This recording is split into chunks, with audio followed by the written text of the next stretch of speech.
And we are downtown Iowa City on the City Plaza at the Ped Mall, and we are growing food downtown in Iowa City. The library contacted me and said that for Children's Day at Arts Fest last year, that we had permission to use these 2 beds for vegetable production, which was thrilling. And we would harvest once a week in season and then donate it to Table to Table.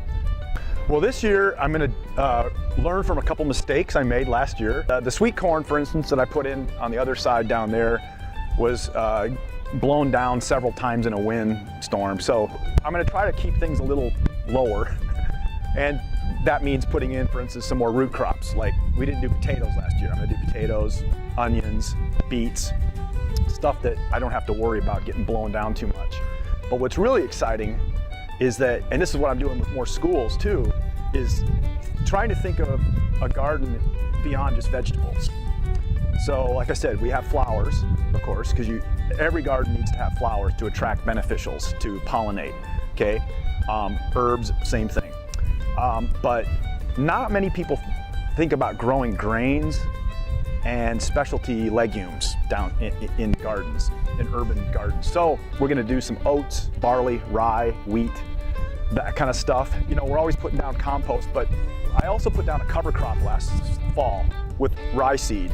So there are little shoots of green grass coming up, ryegrass, that germinated in the fall and then went dormant and now are coming back.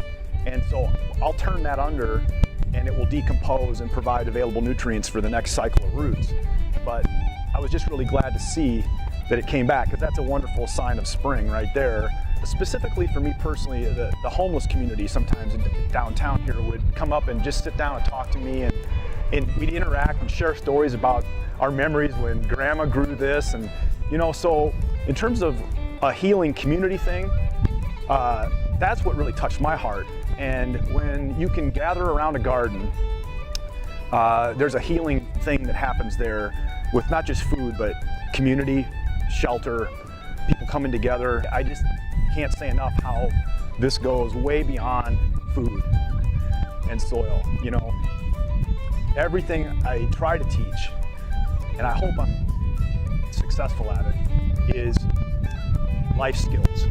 Okay, so in this experience, this is a natural classroom where these kids are learning balance, respect, patience, nurturance, perseverance.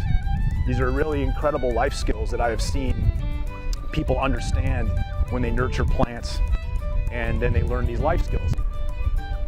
I'd say that's the most rewarding part of it for me in terms of the community building. Come on down on June 8th during Arts Fest on Children's Day. I'll be here all day with Debbie, Dunn, and Rachael Carlson, and we'll be planting seeds of community and growing roots of hope, okay? It's a wonderful experience to see all summer how it goes from little sprouts to, you know, the fruition of all the stuff that we harvest. And anybody can help, especially kids in primary grades. I'd love to see more of them come on out that day.